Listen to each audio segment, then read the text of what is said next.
There's nothing better than finding a new tip to replace those complicated editing habits. And now I am passing it on to you, my children. There's a wrench on the timeline that allows you to get more information from each clip. There's an option to let you see when you have a duplicate clip on the timeline, and one of my favorite other options that allow you to see the audio file names. I have almost every single one of these things checked on. They're just so useful. You're doing special effects, you're adding subtitles, you're adding sound effects, and somehow you're still supposed to keep one eye open when I'm sleeping. One eye open for that red meter. You gotta keep an eye on that meter so it never hits red and your audio never clips. Head over to audio track mixers and put a hard limiter on the master mix and set the preset to limit to -1.dB. This pushes the audio down whenever the audio is about to peak. Your audio will never clip again. Since we're still on the topic of audio, you ever nest a bunch of audio clips and the audio waveform drops like how I was when I was a child? Select the nested audio, go to sequence in the menu bar and click render audio. Wait a little while and bam, now you have a nice block of audio to play around with. It should be called render audio waveforms, not render audio in my opinion, because you can still double click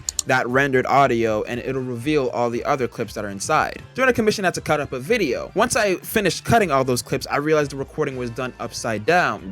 Don't ask me how I missed that crucial piece of information. When you first select the clip, it shows you that cuts motion effects, opacity, and everything else. If you go to the top and click source, it appears blank, but in reality you can add any effect you want onto that source clip. So basically you can drag and drop any effect you want onto here and it affects the clip for the entire timeline. Do you want a VR glow on everything for some particular reason? Hey, go for it, no one's gonna stop you. Or maybe you want a Lumetri preset, or maybe you just don't want your video to be upside down. You'll know if a clip is affected when you can see the red line underneath the effects icon. You know that button that kind of looks like the dad's hair from Timmy Turner? It's the wavy symbol left from the one button and above tab. It maximizes whichever panel your mouse is hovering over so you have more real estate to play around with. I use this on the regular with my timeline panel when it gets a bit too congested. And while you're learning about Tilda, you can use Control Tilda to either maximize a source panel or a program panel. It doesn't work for timelines, project panels, or any other panels that I've run into. Transform and crop have this strange functionality together. If you add a transform effect and then add a crop effect, you can scale into the video or picture without affecting the border or size of the original clip.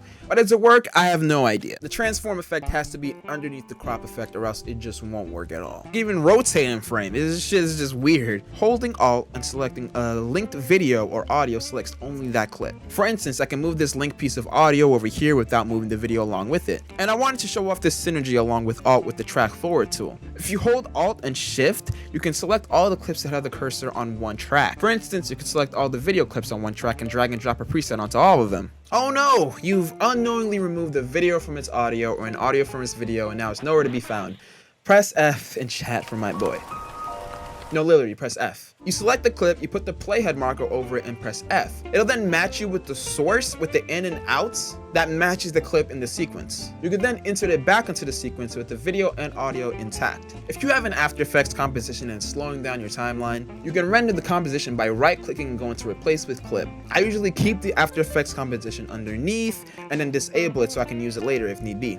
If you want transparency while you're rendering and replacing, you can save it by rendering it in QuickTime and picking a preset that saves alpha as well. Careful though, because depending on the codec that you use, take up a whole bunch of space on your computer. I've had a 10-second clip take like 1 to 2 gigabytes. It's crazy. And if your timeline is still moving slowly, I've noticed that if you click that clip and then press motion to move your photo around or your video, it'll work faster than changing the values over here. Speaking of these values though, you can hold Shift to increase your scrubbing rate or Control to decrease it. This can really be helpful if you need your video or picture to be in a very specific spot. It also works with every value input in Premiere. That's this blue text, even outside of effect controls. Sometimes when you're working with long audio files, getting the exact part you need can take forever. It's just 1 pixel is gonna be like 30 seconds long. Press plus to zoom in and minus to zoom out when you're working on waveforms. This way you can really pinpoint the playhead marker. Setting a certain scale and then moving your camera all the way over isn't the way to go about zooming into a particular spot. Set your anchor point first, and now that anchor point becomes the center of all your position effects, your rotation,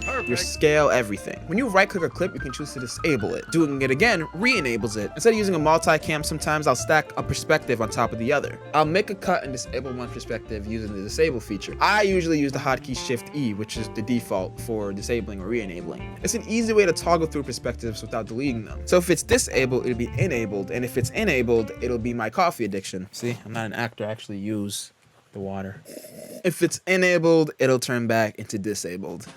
These last 4 tips go hand in hand and are really more for my personal workflow. If you're watching this far into the video, I'm assuming you actually like this video and you want to see more of it. So go ahead and press that subscribe button down there and like this video if you do indeed like it. The key to being a good editor is combining efficiency and quality. So if you find yourself doing the same things over and over again, you're most likely doing it wrong. One of the ways I stop myself from doing the same edits is to just save those edits in a preset project. I have a client that requires hundreds of zoom-ins for each edit. So instead of making the zooms manually every time, I have a project with multiple zooms and adjustment layers so I can just copy and paste it over. So yeah, preset projects are great, but having to go in between each and every timeline is pretty much a hassle. So just leave it there. If you follow me on Twitter, you've already seen this tip. If you have a big enough resolution, you could put your asset project timeline underneath your work timeline. And just like that, it'll always be ready so you can just copy and paste stuff over. This has helped me a ton, but it does require a big enough resolution and it does require you to change your workspace a little bit. And going into your preset project, it can be a little hard to find what you need sometimes, especially if it's your first time making one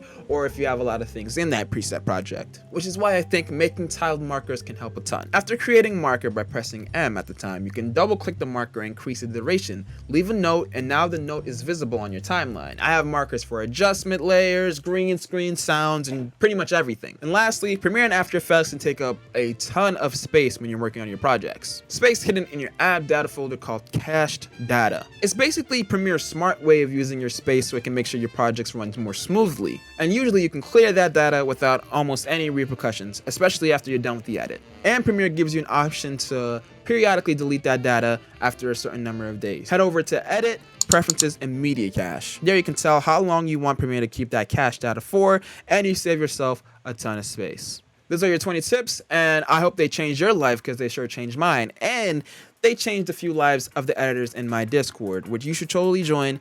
Link is in the description. Here are some of my other videos with even more editing tips, and thank you for watching.